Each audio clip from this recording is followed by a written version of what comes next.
Pet. Pet. May bagong challenge ako sa'yo. Ay, bandol na naman to. Syempre, automatic na yan. Sige. Bale, dalawa yung challenge ko sa'yo ngayon. Okay lang sa'yo. So, 1K. Ha? Pag nagawa mo ng maayos. Okay lang, bro. Ingay naman ng mga aso. For 500, since wala akong 500, dito na lang muna. Kasi una for 500 pesos, ito yung unang challenge ko sa'yo. Paano mo basahin yung S tsaka O? So? S-O. So. Yung U tsaka P. Up. Yung S tsaka O. So. Yung U tsaka P. Up. Pag ano mo sila, pag pinagdikit. Pag pinagsama mo, pinagdikit. Ay, Pinagdikit. Pag pinagsama mo sila, yung S-O na so, tsaka UP na up. So. Ha? Soup? Kasi soup. So, tsaka up. Pag pinagsama mo, Soap nga. si soup. Soup, uy! Soup! Soup! Yung mo kay soap man. Araw! Sapon man sa'yo! Sapon! Soap. Ha? Soap. Soup. Wala na. Pagbigyan natin kasi ano eh. Pareho lang yan. Pareho. Depende yan sa pag Ba't mo?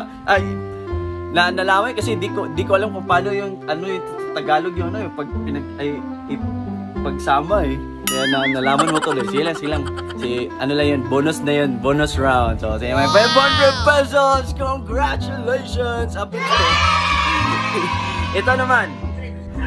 Basta, pwede din pinagdikit.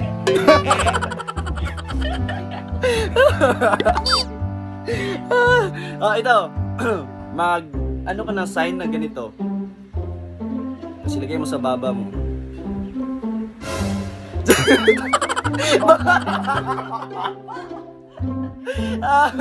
Nag-sign ka na dito. Tsaka ilagay mo sa chin mo. wow! Baba! Hindi, baba. Kasi guys, yung Bisaya ng bibig guys, ba, and yung sabi ko, ilagay mo sa baba mo, nilagay nyo dito sa bibig. Kasi ba yung guys, Bisaya ng bibig, kaya nung sinabi ko, ilagay mo sa baba mo, nilagay nyo sa bibig nyo. Ay, nako, apitong.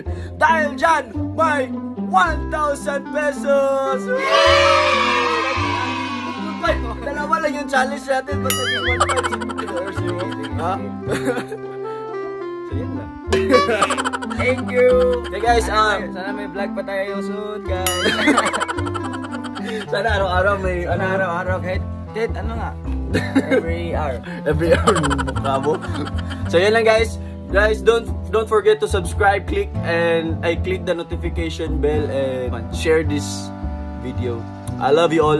And sa mga nanood hanggang ngayon, ay sa mga umabot hanggang dito, mag-comment kayo ng name nyo tsaka location kasi i-shout out namin. Pito? Shout out. Let's go.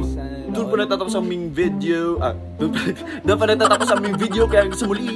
Paalam. Hanggang sa susunod.